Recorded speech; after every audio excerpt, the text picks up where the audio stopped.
Zero পয়েন্টের নূর হোসেন স্কয়ারে আছেন সহকর্মী আকবর হোসেন সুমন। সেখানকার সর্বশেষ অবস্থা জানতে আমরা সরাসরি চলে যাচ্ছি তার কাছে। আকবর আকবর জিরো পয়েন্টে ছাত্র জনতার বিক্ষোভ রাত থেকেই চলছে। এ বিষয়ে আপনার কাছে এই মুহূর্তে সর্বশেষ তথ্য কি আছে আমাদের জানান।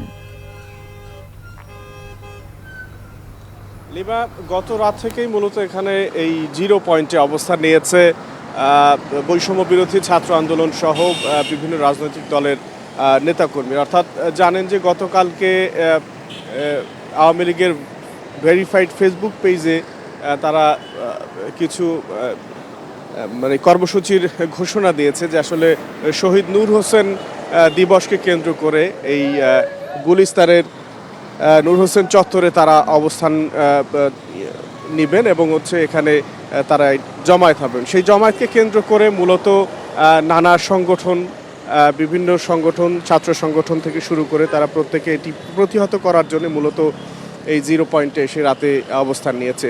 তো আমরা আইনশৃঙ্খলা বাহিনীর সঙ্গে কথা বলেছি, কোনো রকম বিশৃঙ্খলতা বা কোনো রকম সহিংসতা প্রতিরোধে তারা যে মানে আইনি কার্যক্রম অব্যাহত রেখেছেন, বিভিন্ন পয়েন্টে তারা পুলিশ মোতায়েন রেখেছেন এবং বৈষম্য বিরোধী ছাত্র আন্দোলন এবং বিএনপি নেতাকর্মী যারা রয়েছেন তাদের সঙ্গে কথা বলে আমরা যতটুকু জানতে পেরেছি যে আসলে গত রাত থেকে এখানে অবস্থান নিয়েছেন কোনোভাবে যাতে আওয়ামী লীগ বা সমর্থিত কোনো সংগঠন, কোনো ব্যক্তি এই নূর হোসেন চত্বরে এসে কোনো বিশৃঙ্খলতা সৃষ্টি করতে না পারে বা কোনো রকম রাজনৈতিক সহিংসতা যাতে তৈরি না হয় সেজন্য তারা এই অবস্থানটি নিয়েছেন এবং যে কোনো ধরনের অঘটন ঘটানোর জন্য যে ষড়যন্ত্র রয়েছে সেটি প্রতিহত করার জন্যই মূলত বৈষম্য বিরোধী ছাত্র আন্দোলনের কর্মীরা এখানে অবস্থান নিয়েছেন।